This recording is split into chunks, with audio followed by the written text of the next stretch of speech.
Amalikiji nije bilo dovoljno što je kralj Lamanaca, htio je kontrolirati i Nefice. Okupio je veliku vojsku, a Zoramci su u njoj bili zapovjednici.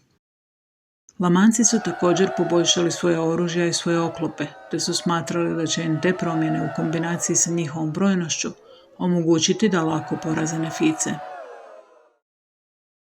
Međutim, zapovjednik Nefijaca Moroni svoje je ljude pripremao gradeći tvrđave. Tvrđave su bile toliko dobre da su Lamanci odustali od napada na prvi grad do kojeg su došli. Došavši do drugog grada, lamanska je vojska napala i doživjela veliki poraz. Moroni je nastavio s pripremama. Izgradio je velike zidine sa kulama u svim gradovima diljem zemlje. Tada su Nefici uživali u nekoliko godina mira. U to vrijeme umro je Nefiha, a njegov sin Pahoran postao je glavni vrhovni sudac. Nekako u isto to vrijeme pojavile su se dvije prijetnje miru Nefijaca. Prvo, čovjek po imenu Morijanton htio je sjeverno od Nefijaca osnovati novo kraljevstvo, a to bi značilo da su Nefici okruženi.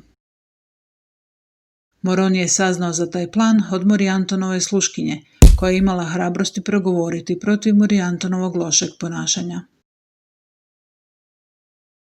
Teankum je zaustavio Morijantona i njegovi su ljudi ponovno postali dijelom Nefijske zajednice. Drugo, grupa Nefijaca, koji su se nazivali kraljevcima, htjela je uspostaviti monarhiju koja bi njima bila na korist.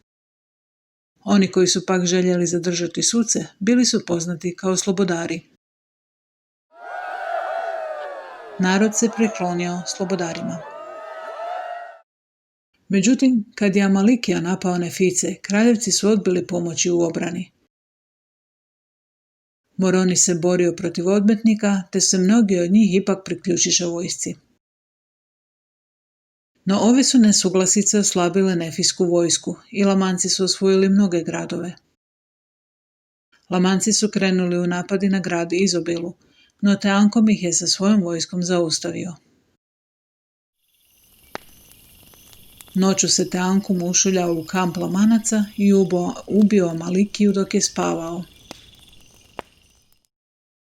Amalikijin brat Am-Moron postade novi kralj Lamanaca.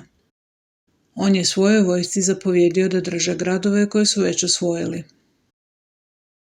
U međuvremenu su Teankum i Moroni razradili plan kako vratiti grad Mulek. Poslali su malu grupu ljudi da prođe pored grada Muleka, a Lamanci su krenuli u potjeru za tom grupom. Dok je lamanska vojska tako bila van grada, Moroni ga je osvojio, a Nefici su potom okružili lamansku vojsku. Zoramac Jakov zapovijedao je lamonskom vojskom i odbio je se predati. No nakon što je Jakov u borbi ubijen, ostatak Lamanaca se predao i odvedeni su u zarobljeništvo.